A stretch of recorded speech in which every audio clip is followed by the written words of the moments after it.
Guys, welcome back. We're here with Austen Morgan, head honcho, fastest sprinter, and general dog's body of Brown Hill's finest Backyard Brewhouse. How are you, bud? You okay? I'm good. I'm good. Holding up after a heavy weekend. Oh man, I bet. Yeah, you were at the Lichfield Food Festival this weekend. That's the one. Yeah, that's How's the that one. been? How's that been going so far? It's not been too bad. Not too bad at all. It's been a cold weekend for everybody, but they've all fought through and they've survived. Brilliant, man. That's the absolute least you can hope for. Thank you for coming on. It's a pleasure to have you here. We're going to keep this. We're going to keep this as well. Wait till the end of the show before you say that. We're going to keep this very loosey goosey and probe you as gently as we can. But, excuse me. One thing I always like to ask our guests, Austen, is what colour underwear are you wearing? No, that would suggest that they wear underwear. But let's. No comment. I'm more for just wondering about like the fun stories that kind of happen at breweries. Has there ever been, you know, how Bob Ross coined the phrase of like happy accidents? Has there ever been an occasion where like a brew gets mucked up, turns out to be really good, and it's changed the course of the brewery, or something not scandalous? We don't want to get times than I care to remember.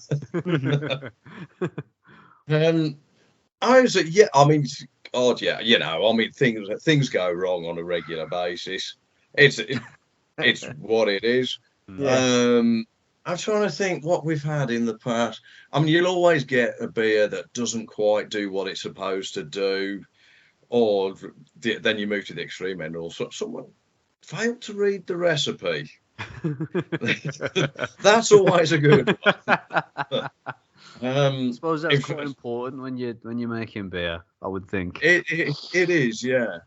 I mean, in fairness, we've actually had an incident like that in the last 6 weeks. Oh wow! Okay. The recipe was misread. The beer's in cask and selling really, really well. Do you not want to say which beer this is? Which beer this is. We'll come back to 2023. Yeah.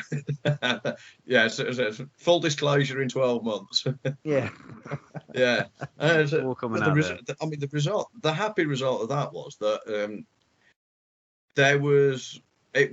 some of the malt was that the amounts of malt were read incorrectly, and rather more went in than we would ever consider using of a particular type of malt. Nothing wrong with that. And it's proved our misconceptions actually, and turned out to be a pretty decent drop. That's not bad. I think overall over the years, probably the one that really, really did us the best was, I can't remember, what did we call it now? We were doing a Scotch bitter that was. I still to this day don't quite how we ended up with what we ended up with. It was supposed to be about 5.5%, something like that. Now, quite often expect beers not quite to come up, so might hit 5%. This beer was fermented through. I think the recipe was right and everything. Somehow we ended up with an 8% beer off of a 5.5% recipe. Not the foggiest. We have never sold a beer so fast. It was absolutely so. It had got no alcohol burn on it. It had got nothing. It got a really sweet, heavy note on it. Body on it was massive. I don't know how. We still don't know what happened to that. So we've never brewed it again. I don't think so. We've never been able to brew it again. Yeah. But I do know. So there's a guy who lives locally, has been a long time supporter of the brewery. And our local micro pub really got very upset with me because he did eventually fall off his stool after drinking. I think he said he'd had 13 pints of it. Okay, Jesus quite a light Christ. night then. Yeah, you know, he wasn't pushing himself or anything on that one. But we've had we've got a couple of long-term regular customers that have done similar things over the years. Back as I mean, it's not in the beer failures or cock-ups area. We put on a cask of East India, a 6.3 English IPA for a brewery tour, which is probably a bad idea in its first place. You don't put beers that strong on for brewery tours. It's just not a done thing. And we had one very lovely gentleman who wandered off the coach, didn't bother with the tour and the talk, propped up what was our little tiny bar with one handful on it at that time, and proceeded to drink 9 pints of East India. Walk out of the brewery, managed to climb the 3 steps onto the minibus like he hadn't had a drink. And apparently they were going back to it. They were returning to a pub. It was a daytime visit, and apparently he continued to drink until he got kicked out of the pub sometime around midnight. Oh my God! It sounds like a machine. I was gonna say you're drinking Terminator. People like that scare me.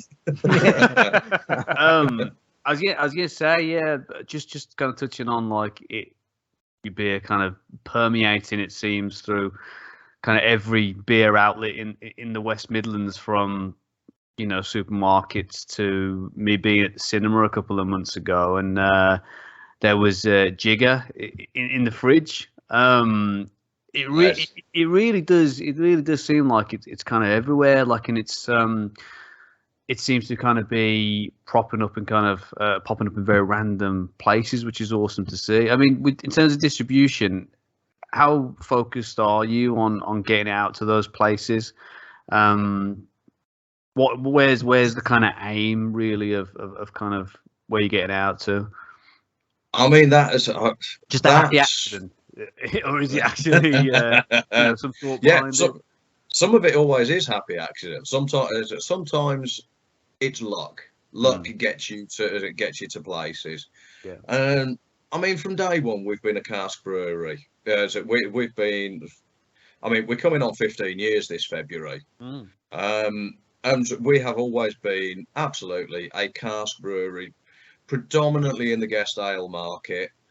Bottles we've probably been involved with properly since about 2016. So when we really went into bottles. So our distribution as a cask brewery was pubs. That was it. There isn't anywhere else for cask to go, really. So bottles was, yeah. So bottle was an important step in that. That was a big part of the evolution. Never big to start with. We would probably shift to 2016, 17. We were probably only moving about 10,000 bottles a year. So really quite small. In 18 is when we signed with. So we did the deal with Morrison's. Yeah. So that's quite a big step up. So that was a conscious decision. You've always got the problem dealing with supermarkets that you will never make any money. But it's kind of good promo, right? I suppose. Yeah, it's a shop window. You really that really serves its purpose. You can't measure sort of like the impact that has overall. It's one of those things that just shows you up. So then it was bottles to it's independent off licenses, those sort of places that want to get it to. And I'm guessing the cinema you were at was hopefully I'm saying it was the Light in Morsel, was it? Bingo, yeah. Yeah. We've had a long relationship with them, really good relationship with them, and it's fantastic that we're able to do things like that. I consider the Light an independent cinema. They're a small chain, but essentially independent. But it's wonderful looking at the way they champion so beers of all different styles from all different areas. They're fantastic. So for us to be in that mix is brilliant. I really like that, and we do work hard to keep that relationship. But to where we are now, I mean, obviously you can imagine that through COVID, bottle sales were very, very good. Whereas that's all we carried on brewing right through the original lockdown, but that was purely going into bottle. So that was direct from the brewery, that was out to Morrison's, and that was to the places that were allowed to stay open. So through that, the trade now is when you're asking about sort of like what plans are or whether it's happy accident. The beer market is really, really in a bad place. It's not in a good place. And for us, cask is sort of like the point at which it is probably struggling at the most at the moment. And pubs, as you know, as I'm sure you're aware, pubs are dropping at an alarming rate. A lot of those pubs, unfortunately, are those that are traditional cask pubs.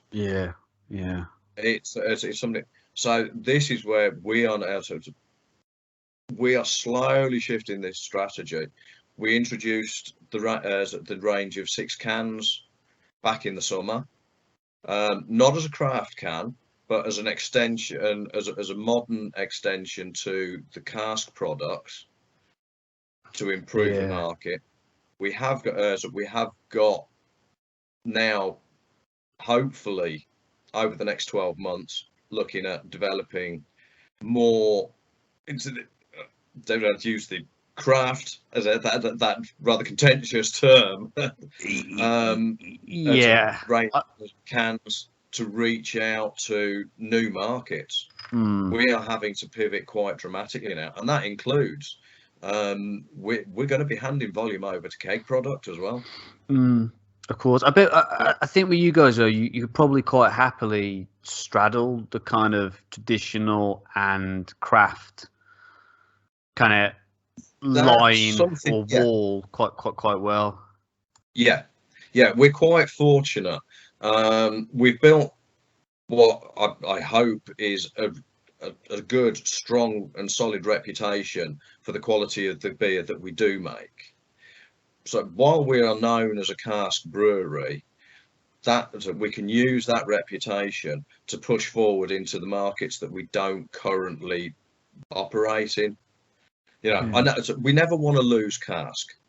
We are quite fortunate as a brewery in that while we're in the guest ale market, we achieved something that not many small cask brewers achieve, and that is a line of 3, maybe 4 core products and 1 solid line. The blonde is our headline selling product, and we have to brew that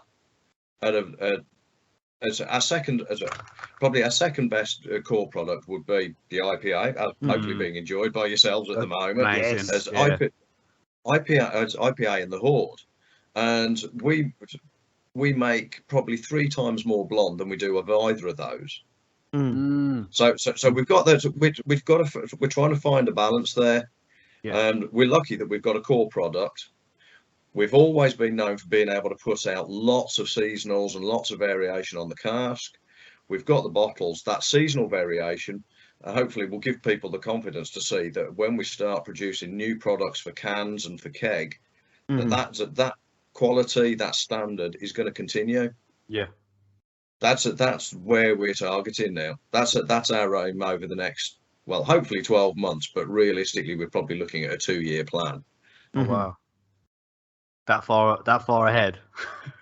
So, look, you've got to be optimistic, even in these trying times. No, that's really good. I think, you know, it sounds like you're doing all you can during what seems to be, you know, a very difficult year for for beer breweries and distribution seems quite difficult at the moment, and there's some tricky kind of decisions to be made in terms of where your focus needs to be at. But you seem to have a lot of fingers in different. Absolutely. Beer the problem is, yeah. The problem is that the climate out there. It's if you can tell me what's going to happen in 6 months, or if you can even have an attempt at forecasting for 6 months' time. So please tell me how, because it's such an unknown now. Yeah. You could always see what was happening in the market, and you could sort of you'd got your seasonal variation, but you could see how product was moving and developing, and you could see it over. You could have a reasonably good idea of what would happen in the next 12, 24 months. I haven't got a clue what's going to happen next week. Flying by the seat of your pants, it seems, mate. And there's no better way to do it. Yeah. I think there's a sort of kind of romanticism to it a little bit, isn't there? I suppose, kind of. Oh, there is definitely. And it genuinely scares me at the moment. I still see people going, I'm thinking about starting a brewery. I'm just starting a brewery. And if there's any word of advice I could give to anybody, bloody hell, don't do it.